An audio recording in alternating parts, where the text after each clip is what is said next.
It is the failure of the United States, of the European Union, of the Western powers to hold to account Israel. Taoiseach, you said it is not okay for Israel to attack civilians, attack civilian infrastructure, to threaten to starve the people of Gaza. It most certainly isn't okay. It's a war crime.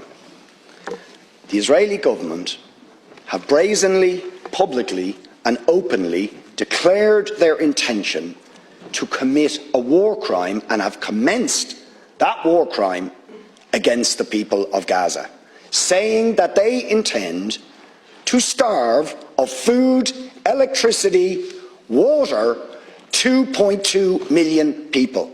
That is a war crime under the 4th Geneva Convention.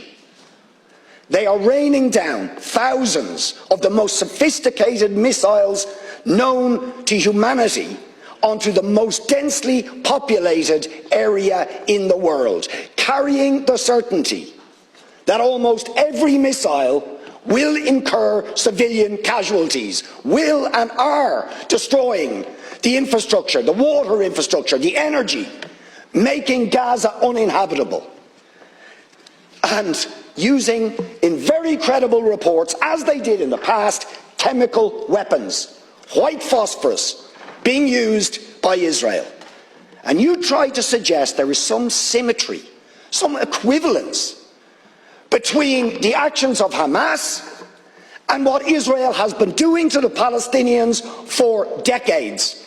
Will you admit that the terrible loss of life and escalation of violence that we have seen in the last few days is simply a continuation of the crimes against humanity, the war crimes of the state of Israel against the people of Palestine? And it's not me saying this. You have, or you should have read, the reports of Amnesty International, which we asked you to read and act on Human Rights Watch, on the UN Special Rapporteur to Palestine, on the UN Human Rights Council, on the issue of Palestine.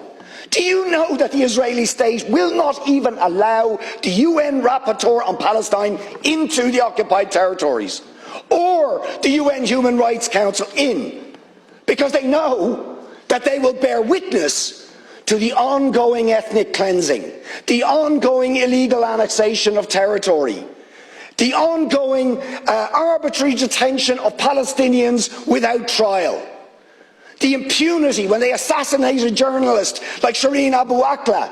No justice, no sanctions. What do we actually get?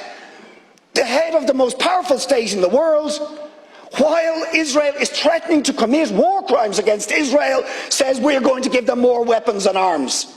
We support them absolutely.